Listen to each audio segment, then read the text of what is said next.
प्यारे विद्यार्थियों नमस्कार। आज हम बात करेंगे रेणु की सुप्रसिद्ध कहानी ठेस के बारे में। रेणु हिंदी के सुप्रसिद्ध रचनाकार हैं और हिंदी साहित्य में आंचलिक कथा को स्थापित करने का श्रेय फिणेश्वर नाथ रेणु को जाता है। मैलांचल इनकी कालजयी कृति है और संभवतः गोदान के बाद सबसे ज़्यादा पढ़ी जाने वाली रचना है। इसी रचना पर उन्हें पद्मश्री के सम्मान से सम्मानित किया गया। रेणु ने कई सारी प्रसिद्ध कहानियाँ लिखी, जिनमें ठुमरी, पंचलाइट, मारे गए गुलफाम, तीसरी कसम, आदमखोर आदि प्रसिद्ध हैं। मारे गए गुलफाम पर श्री राजकपूर ने तीसरी कसम नाम की एक फिल्म बनाई जो काफ़ी चर्चित और शानदार रही। रेणु का संबंध प्रगतिशील विचारधारा से रहा और उनकी मान्यता थी कि इस विचारधारा के माध्यम से इस दुनिया के अधिकांश लोगों के जीवन में मूलभूत सुविधाओं का संचार हो सकता है। उन्होंने अपने उपन्यास और कहानियों के माध्यम से रेखांकित करने का प्रयास किया कि विकास की किरणें दूर दराज के गांव तक नहीं पहुंची हैं। विकास का ये प्रचलित मॉडल कुछ एक क्षेत्र में तो विकास कर सकता है, लेकिन उसकी किरणें सभी व्यक्तियों तक नहीं पहुंचती है। इसका लाभ कुछ एक लोगों तक सिमट करके रह गया है। ठेस एक ऐसे कलाकार की कहानी है जो बदलती हुई दुनिया में अपने आप को तन्हा महसूस करता है और लोग बाग भी उसको एहसास कराते हैं कि वो कलाकार नहीं है बल्कि एक मजदूर है। तो सिरचन एक इसी प्रकार का पात्र है जिसके चारों ओर ये कहानी घूमती है।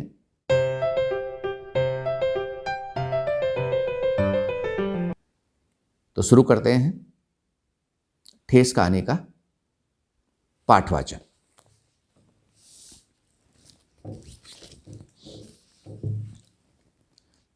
खेतीबाड़ी के समय गांव के किसान सिरचन की गिनती नहीं करते। लोग उसको बेकार ही नहीं बेकार समझते हैं, इसलिए खेत खलियान की मजदूरी के लिए कोई नहीं बुलाने आता सिरचन को। क्या होगा उसको बुलाकर? दूसरे मजदूर खेत पहुंचकर 1/3 काम कर चुके होंगे, तब कहीं सिरचन राय हाथ में खुरपी ढुलाता हुआ दिखाई पड़ेगा। पगडंडी पर तोल तोल कर पांव रखता हुआ धीरे धीरे मुफ्त में मजदूरी देनी हो तो और बात है। आज सिरचन को मुफ्तखोर, कामचोर या चटोर कहले कोई।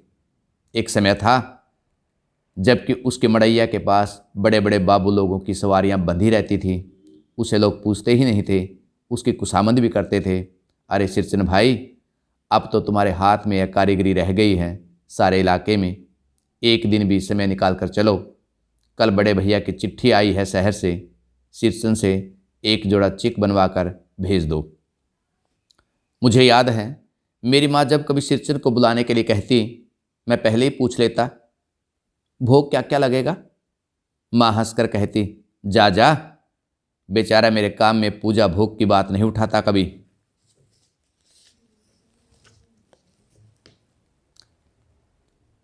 ब्राह्मण टोली के पंचानन चौधरी के छोटे लड़के को एक बार मेरे सामने ही बेपानी कर दिया था सिरचन ने।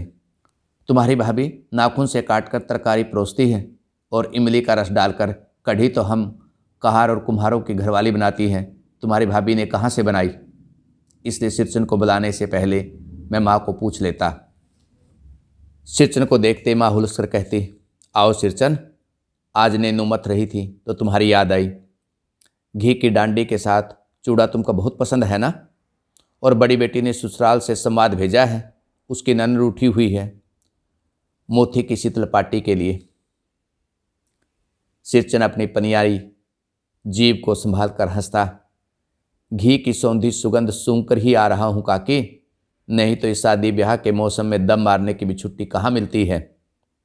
सिरचन जाति का कारीगर है, मैंने घंटों बैठकर उसके काम करने के ढंग को देखा है। एक एक पोथी और पटेर को हाथ में लेकर बड़े जतन से उसकी कुच्ची बनाता और फिर कुच्चियों को रंगने से लेकर सुतली सुलझाने में पूरा दिन समाप्त। काम करते समय उसकी तमन्यता में जरा भी बाधा पड़ी तो गेहूंपन सांप की तरह फुंपार कर उठता। फिर किसी दूसरे से करवा लीजिए काम। शिवचन मुंहजोर है, कामचोर नहीं।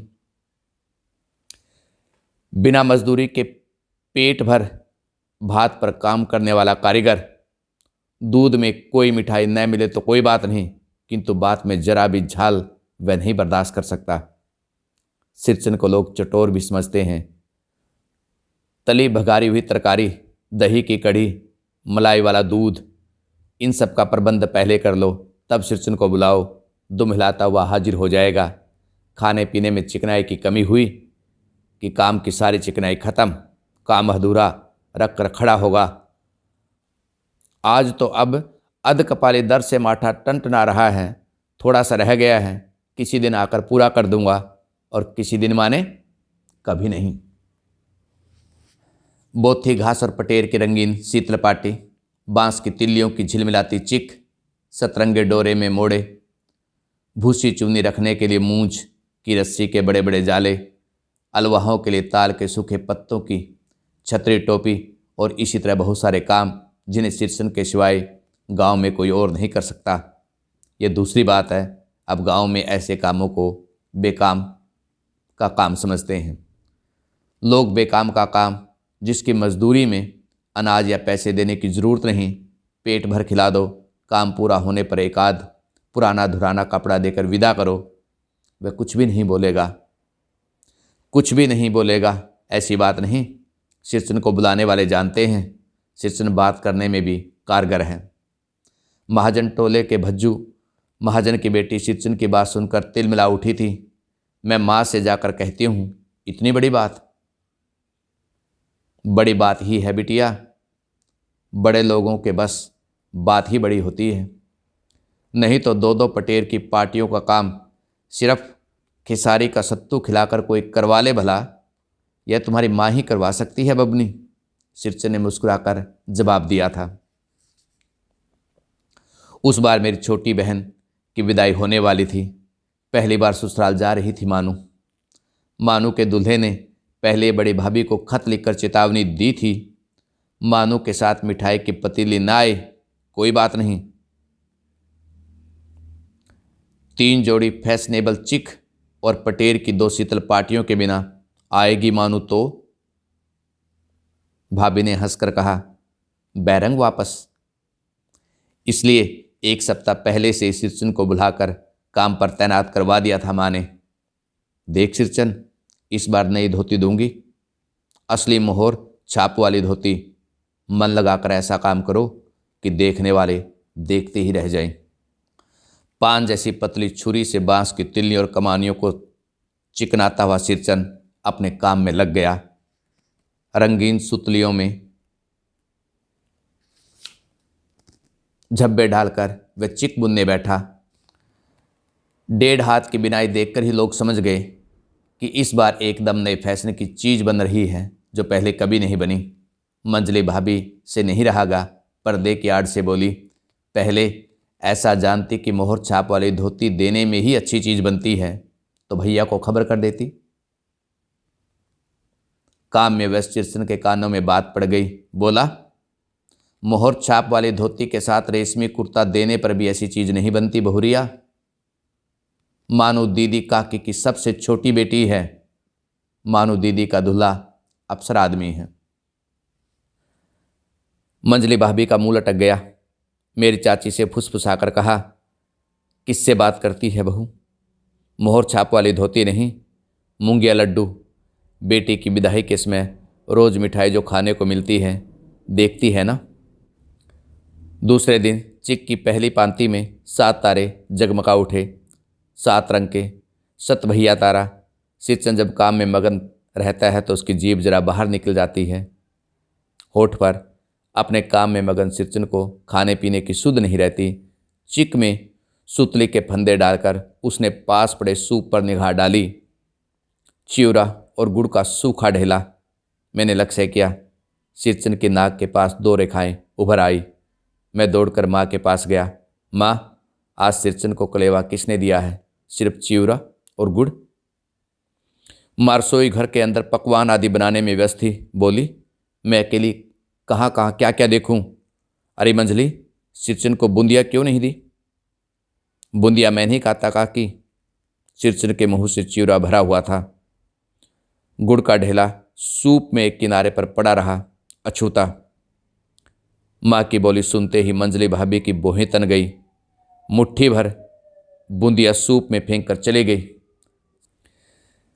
सिरचन ने पानी पीकर कहा, मंजली बहुरानी, अपने मायके से आई हुई मिठाई भी इस तरह हाथ खोलकर बांटती है क्या? बस। मंजली भाभी अपने कमरे में बैठकर रोने लगी। चाची ने माँ के पास जाकर लगाया, छोटी जाति के आदमी का मुंह भी छोटा होता है, मुंह लगाने से सिर पर चढ़ेगा ही। किसी के नहर ससुराल की बात क्यों करेगा वह? मंजली भाभी माँ की दुलारी बहू है। माँ तमक कर बाहर आई। सिरचन, तुम काम करने आए हो, अपना काम करो। बहुओं से बदकुटी करने की क्या जरूरत?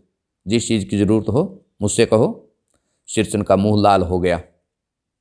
उसने कोई जवाब नहीं दिया। बांस में टंगे हुए अधूरे चिक के फंदे डालने लगा। मानू पान सजाकर बाहर बैठक वाले में भेज रही थी।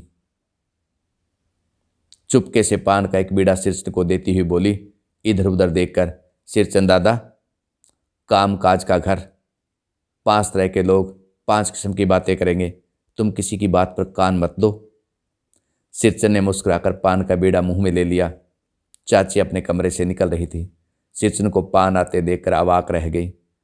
सिरचन ने चाची की ओर अचरज से घूरते देखकर कहा, छोटी चाची, जरा अपनी डिबिया का गम कुआ जर्दा तो खिलाओ, बहुत दिन हुए।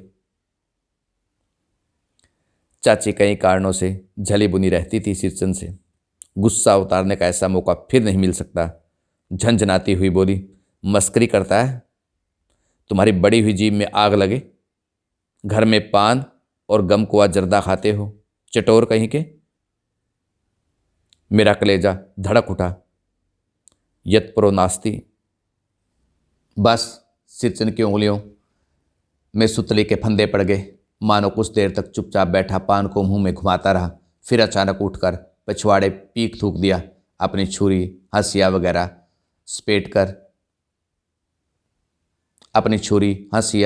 समेट कर संभाल कर झोले में रखे और टंगी हुई अधूरी चिक पर एक निगाह डाली और हनहनाता हुआ आंगन से बाहर निकल गया।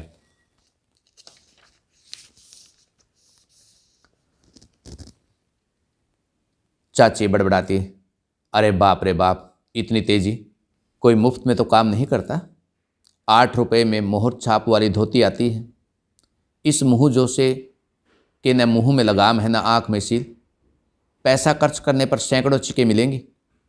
बातर टोली की औरतें सर पर गट्ठा लेकर गली गली मारे फिरती हैं। मानू कुछ नहीं बोली, चुपचाप अधूरी चिक को देखती रही। सातों तारे मंद पड़ गए। माँ बोली, जाने दे बेटी, जी छोटा मत कर। मानू, मेले से खरीद कर भेज दूंगी। मानू को याद आई, विवाह में सिरचन के हाथ की शीतल पाटी दी थी माँ ने। ससुराल वालों ने जाने कितनी बार खोल कर दिखलाया था पटना और कलकत्ता के मेहमानों को। वह उठकर बड़ी भाभी के कमरे में चली गई। मैं सिरचन को मनाने लगा। देखो, एक पटी हुई शीतल पाटी पर लेटकर वह कुछ सोच रहा है। कुछ देखते ही बोला, बबुआ जी, अब नहीं। कान पकड़ता हूँ, अब नहीं। मोहर छाप वाली धोती लेकर क्या करूँगा? कौन पहनेगा? ससुरी खुद मरी, बेटे बेटियों को ले गई अपने साथ।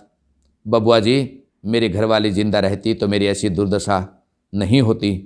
वह शीतल पाटी उसी की बुनी हुई है। इस शीतल पाटी को छूकर कहता हूँ, अब यह काम नहीं करूँगा। गांव भर में तुम्हारी हवेली में मेरी कदर होती थी, अब क्या? मैं चुपचाप वापस लौट आया। समझ गया कलाकार के दिल में ठेस लगी है, वह नहीं आ सकता। मानू कुछ नहीं बोली बेचारी, किंतु मैं चुप नहीं रह सकता। चाची और मंजली भाभी की नज़र न लग जाए इसमें। मानू को ससुराल पहुंचाने मैं ही जा रहा था। स्टेशन पर सामान मिलाते हुए देखा, मानो बड़े जतन से अधूरी चिक को मोड़कर लिए जा रही है अपने साथ। मन ही मन सिरचंद पर गुस्सा हो आया। चाची के सुर में सुर मिलाकर कोसने को जी हुआ। कामचोर, चटोर। गाड़ी आई। सामान चढ़ाकर मैं दरवाज़ा बंद कर रहा था कि प्लेटफॉर्म पर दौड़ते हुए सिरचंद पर नज़र पड़ी। बबुआ जी, उसने दरवाजे के पास आकर पुकारा। क्या है? मैंने खिड़की से गर्दन निकालकर झिड़की के स्वर में कहा। सिरचंद ने पीठ पर लदे हुए बोझ को उतारकर मेरी ओर देखा। दौड़ता आया हूँ, दरवाज़ा खोलिए। मानू दीदी कहाँ है? एक बार देखूं। मैंने दरवाज़ा खोल दिया। सिरचंद दादा, मानो इतना ही बोल सकी। खिड़की के पास खड़े होकर सिरचंद ने हल्काते हुए कहा, यह मेरी ओर से है। सब चीज़ है दीदी, शीतल पाटी, चिक, एक जोड़ी आसनी, कुश्की। गाड़ी चल पड़ी। मानो मोहर छापे वाली धोती का दाम निकाल कर देने लगी। सिरचंद ने जीभ को दांत से काटकर दोनों हाथ जोड़ दिए। मानो फूट फूट कर रो रही थी। मैं बंडल को खोलकर देखने लगा। ऐसी कारीगरी, ऐसी बारीकी, रंगीन सुतलियों के फंदों पर ऐसा काम पहली बार देख रहा था।